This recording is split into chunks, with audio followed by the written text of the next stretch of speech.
Freedom Radio Hour. Live on Capital Radio 91.6 FM.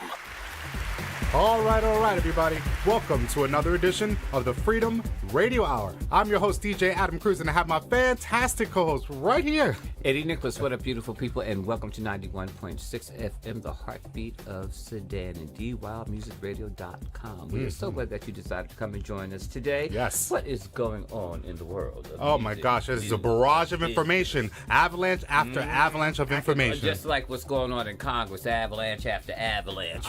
It's so true, my brother. Well, first of all, I'm delighted to see you. Likewise. Let us take a moment and let our listeners and our viewers know that the Freedom Radio Hour is here, not only giving you fantastic music, but we're here to be your number one source for music business news and trends from around the globe. Again, we're Freedom Radio Hour, your number one source, and we're so excited to give you music and news like this. All right, so I've been dying to meet with you again because I want to tell you a little bit of bochinche. That's Spanish for gossip. You know we love bochinche. Yes, a little copyright bochinche, if you will, because, we have to switch it up here. Anyhow, right now, by a very swift margin, the House of Representatives here in the States has just passed H.R. 1695. This is a very interesting, and I argue it might be an historical kind of bill. We're not sure, but we'll have to see over time. What is H.R. 1695? Please do tell us. Yes, it's a few things. So H.R. is House of Representatives. So when it passes the House, which I believe it passed by like 378 to 48, something like that, a large amount, they designated a number. So H.R. 1695. If it passes the Senate, which they're saying that it most likely will pass unopposed, then it goes into law. It'll be H.S. 1695, and then it goes up towards confirmation and appropriations. That's a fancy way of saying, yeah, we'll pass what you say, but we need to tell you where the funds are going to come from. So appropriations will say, this is the bucket where you're going to get this money to do what you need to do. Okay. So what do they need money for? Well, of course, we're talking about a switch up. Right now, in the U.S., the U.S. Copyright Office is run by its CEO, but in that world, they're called the Register of Copyrights. That's another way of saying the head of that office, okay? They basically report to the Librarian of Congress. So the Copyright Office, if you may not know this, you know now, that the Copyright Office runs under the Library of Congress. What H.R. 1695 is proposing is that it's removed from that reporting structure and out of the jurisdiction of the Library of Congress, and it's made into its own independent agency. Okay. They're trying to treat it like you do with the Patent and Trademarks Office. They're independent. They don't report to the Librarian of Congress. They're an independent agency. So 1695 is proposing that the Register of Copyrights is a person that's going to be running in an independent agency structure. That's number one. The other big thing is they want to revisit the compulsory licensing rates that exists for artists. First, we have to talk about an attorney to the stars. Her name is Dina LaPolte. And Miss LaPolte is representing such artists as Steven Tyler of Aerosmith, Britney Spears, amongst others. So she's like a heavyweight in entertainment law. Anyway, so she was quoted in this article that I'm referencing from Variety, where she says that it's very interesting how politicized something like this can become. She argues that Republicans tend to look at copyright as a private property rights issue. Okay. Whereas Democrats, she argues, looks at it from an information ought to be free perspective, which I found really fascinating. I'm like, are you telling on yourself, Miss LaPolte, in terms of your political leanings? Because it seems like a huge difference to say that one wants to be protective of property rights, whereas the other one wants essentially a free-for-all. I found that to be a problematic quote. And you know what? Now that I sit and think about Think about that, right? Are all, when the presidents go and they use this music for their campaigns and all of this type of stuff, are those artists being compensated? Does that fall under like copyright and all that? Because again, you go back and you look at how they reach back and use music from the 1960s or something by Stevie Wonder or some of these other prime top artists who had music that were social conscious, I guess, type messages within their music. Right. So when you go back and you look at all of this and you talk about what are people being compensated for? What are they trying to compensate for? Are they trying to get artists more money? Who are they trying to get more money for? I think that you are hitting it right on the head. There's a lot of confusion and ambiguity around these kinds of things. Let us not forget that many times during the presidential campaign season, there were songs that were used where the artists you saw, and they would come out in an article and say, we do not endorse such and such politician, and they did not get our okay, and then they basically issue an injunction, which is a fancy way of saying stop. But after that, nothing really happens. There's not really, as far as we know, there's not a damages assessment of that unauthorized usage. But I think, like in our current administration, we ought to brace ourselves, buckle up, because it's going to be a bumpy ride. Yeah, because again, with all of this, and again, once they do have their separate entity, and from my understanding, it's a presidential appointment that will be the head of all of this. Yes, very good segue, because there is some things you should be aware of. This register of copyrights, if it passes through the Senate, this will be a political appointee, just like Eddie said. This person will basically run for a 10-year term limit and no more. And so those things become really problematic. I mean, you don't have to go far. In past episodes, we talked about our current president's appointee on the FCC side. He kicked out Obama's guy and put in his guy, which is Ajit Pai, who went ahead under his agenda to dismantle net neutrality norms, break away from that open internet order that kept data transmission, created everything equal. Now that's fallen to the wayside. So why are we mentioning that? Because now in the name of 1695, which is called the Register of Copyrights Accountability Act, or something really long, it basically is going to make it so that this kind of scenario could, in theory, happen with a kind of appointment that he's been making. So in other words, if we're going to get somebody who's going to be radical on the top end of that, on the Copyright Office, or are we going to get somebody who's going to make the kind of changes that we all need without creating the kind of upheaval that we're dismantling? Yeah, because I think we ought to take the time to do this right, but under our current climate, everything seems so volatile that I'm trepidatious about any appointment. Let's take a break. We're going to come back and talk more about the music business game right here. Where? 91.6 FM, the heartbeat of Sedan, DWowMusicRadio.com. Yeah, Freedom Radio Hour. Come back with us. Freedom Radio Hour. Live on Capital Radio 91.6 FM. What up, beautiful people, and welcome back to 91.6 FM, the heartbeat of Sudan, and DWowMusicRadio.com. I'm one of your hosts, Eddie Nicholas, and I'm so glad that you decided to tune back in and to find out what's going on. Exactly. To the right of me, I have the one and only, the fabulous Mr. Adam Cruz. I just giggle every time we do that. And you're deep in the zone right here on the Freedom Radio Hour. We're your number one source for music business news and trends from around the globe. My partner Eddie Nicholas and I love giving you fantastic music and this good information. So before we broke, we were talking about H.R. 1695. It's a bill that's been proposed and has passed the House of Representatives, and now it's up for voting on the Senate side. And in short, it's basically going to revisit things like compulsory licensing rates and also the head of the Copyright Office, where he or she will reside in the structure of the executive branch, essentially. So what we're trying to figure out now is what's happening in the world of streaming. Going back to that, just a reminder, you remember there's two types of streaming. One type is called non-interactive streaming. That's the kind of streaming that you get on Pandora, where you could listen like internet radio. You could listen, but you can't choose and move between songs at your leisure. You can only listen to the stream that comes through, non-interactive.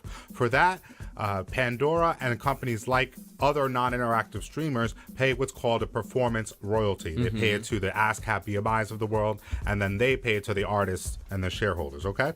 Now, there's interactive streaming. Interactive streaming is more the Spotify Rhapsodies of the world, where you can pick and choose the song, like Tidal. You can pick and choose each one, and for that, they pay both a performance royalty and a mechanical rights royalty, okay?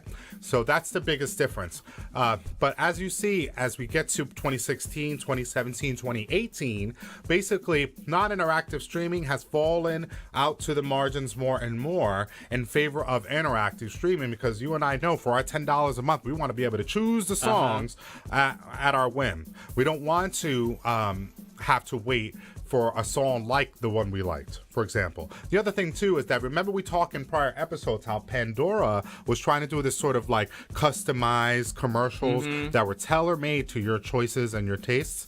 Well, that all works as long as you have the kinds of subscriptions and subscribers that they once upon a time had. Oh, and you used the operative word had. Yeah. What is going on with Pandora? Well, they dropped again. They're like spiraling downward in terms of losing customers. They had 81 million 6 months ago, and now they've dropped yet again to 76 million subscribers. Ooh. So they're losing it really quickly in a short amount of time.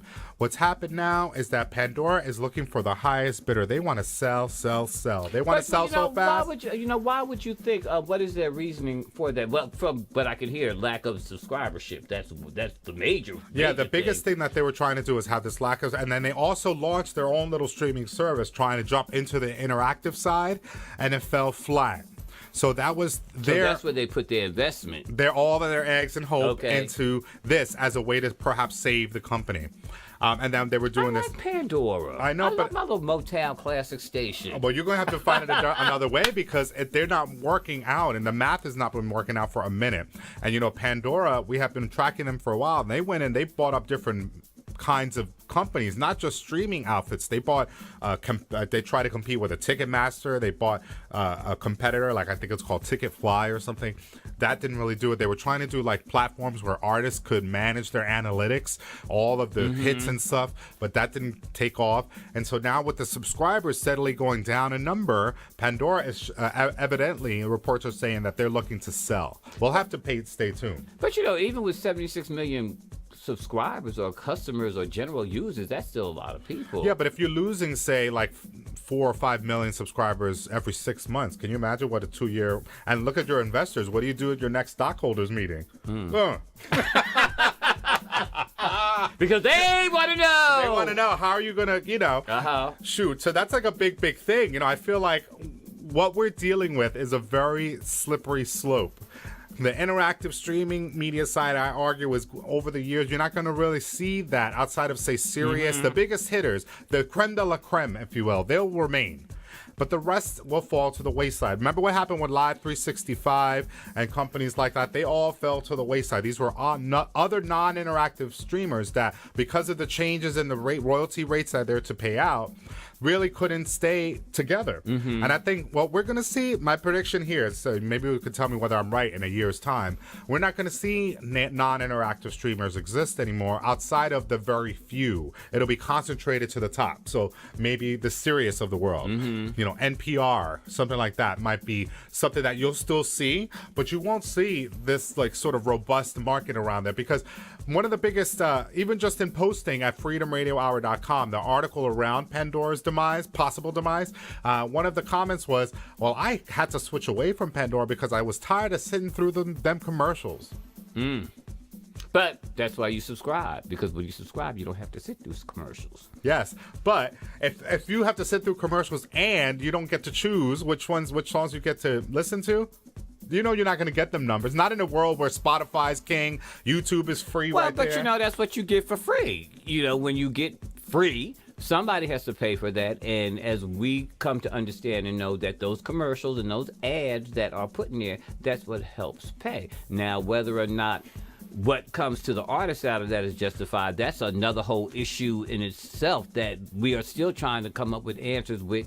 And that, again, when you look to the government, what is their proposed thing going to be when it comes to this net neutrality, streaming, all of that stuff? Yeah. When it comes down to how are individuals and artists going to be paid a fair rate? And to your very point, you make a very valid point. When I think we're kind of minimizing to a degree, which is that, okay, we're revisiting through this HR 1695 compulsory licensing rates, but you have to realize there was a need to regulate this at one point.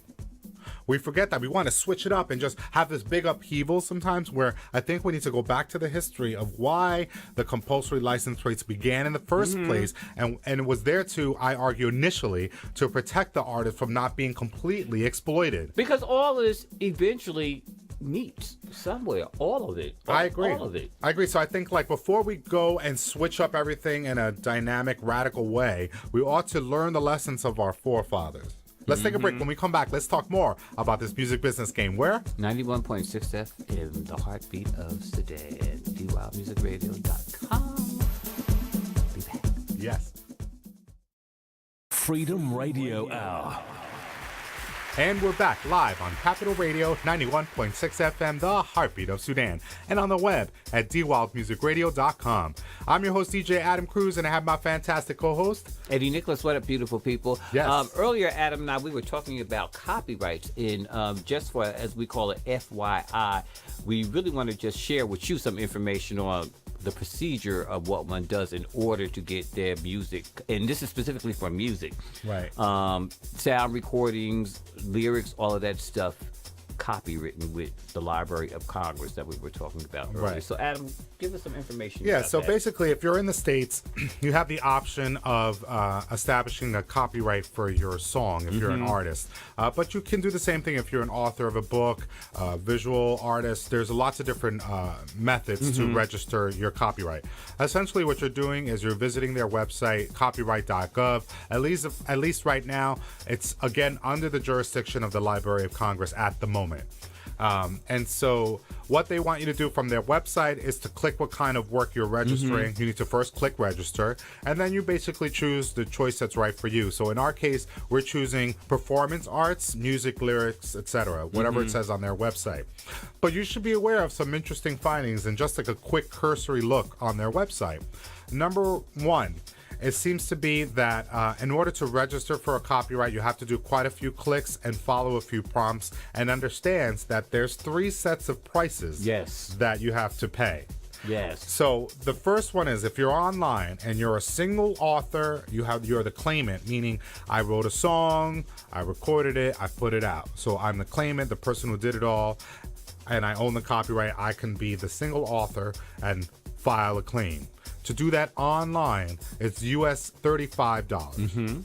Okay, $35 US. Now, other types of online registration, that fee is now $55. So I was wondering, what's the difference between the one and the other? You were saying that if 35 is for the single author, if I'm just the one little author, 55 is most definitely got to state that you did the work with other individuals. Yes. In other words, you had somebody for work for hire that you brought in, their name is some on, other or you had a feature, or you had a co-writer. Yes. So that's the impression that we are getting with the extra $20. Now, I remember when it only used to be $20.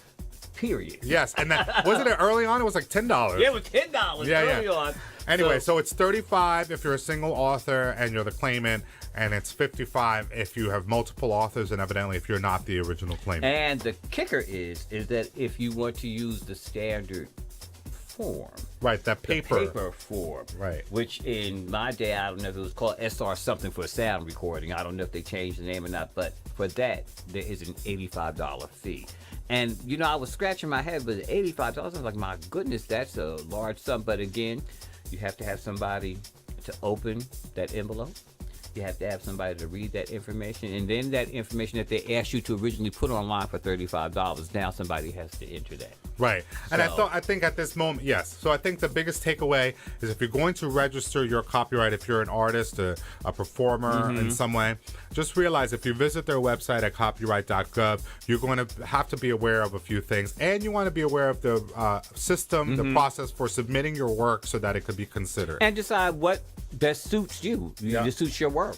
And so a couple of things more is that for an e-filing that's opting for the online registration, you're looking at roughly 6 to 8 months of processing time. And for the paper one, add another 2 weeks, you're looking at what, 9 to 10 months or something like 8 that? to 10 months. 10 months. Yeah, so add another 2 more months. So right. you might as well say a year. Yeah, basically. You could say a year, and then you'll get a letter in the mail that you should get a letter in the mail recognizing that they are in receipt of your application, and then you'll get a follow-up letter when your processing has completed and they have granted you the copyright. The other kind of tidbit for those that want to be under the radar, so to speak, you are making a public record. So your information, your personal information, will be made available to the public once you register your copyright, because this is an open system. Why? Because if I file a copyright on my new song and Eddie comes down the line and says, no, I wrote that song, and files a claim, what they're going to do is A, B, and it says, a discrepancy here. You guys need to sort this out, okay? Before they go back to who did the original first claim. Yes. So all that to say, this is some of the information that you should be aware of, whether you're a DJ, performer, artist, songwriter, or just a music enthusiast. It behooves you to tune in to shows like the Freedom Radio Hour because we're trying to give you that good information. One more thing, I want to just demystify or demyth something. There used to be something called the poor man's copyright. The poor man's copyright. Let's demystify that. What is because that? The poor man's copyright, for those of us that have done it in the past, thinking that we were protecting our musical rights, it's where you have your material and you mail it back to yourself. Yeah, so in other words, if I envelope. wrote a song, if we recorded a song, we take the song, stick it on the CD, stick it in the envelope, and we mail it back to ourselves. And that gives a date and a time when that work was completed, or it just gives data on when the work was completed and when you got the work back to you. And you don't open it until said account, where you may have to go to a lawyer or somebody like that. And you say, well, here was when I did the original work. This is when I mailed it off prior to the copyright that I sent to the Library of Congress. All right, well, you'll be happy to know that while that is very good for recording the date and the time, it offers no copyright protection at all with the Copyright Office. And nor are you required to register a copyright. It just affords you certain benefits. But we have already talked about this in past episodes. By putting pen to paper, writing that song, that first recording, you already have established a copyright. It's not just this poor man's approach, which we used to do. I've done it too. And that really doesn't afford any protection other than to provide a documentation of the date in which you have completed this project or whatever. But it doesn't mean anything other than that. It used to think sometimes that it was a form that you could say, take in a court of law and say, hey, look, this was protected. But you're already copyright protected by once you put the pen to paper. Remember that. Anyway, that's all the time we have for today. Thank you so much for tuning in to the Freedom Radio Hour. Visit our website at freedomradiohour.com. Leave a comment under everything we're posting because we'd love to hear from you. Definitely pick up our free app. Search out Google Play or the App Store for Android and iTunes users. Search us out, Freedom Radio Hour, and get all that music business news, our episodes, our videos, all at the touch of a button. And check out Adam Cruz. AdamCruz.com. Oh, DJAdamCruz.com. And EddieNicholas.com. That's for it. all our latest music. That's right. Thank you so much. Have a great weekend and a great week ahead. We'll see you next time. Peace. Peace and love.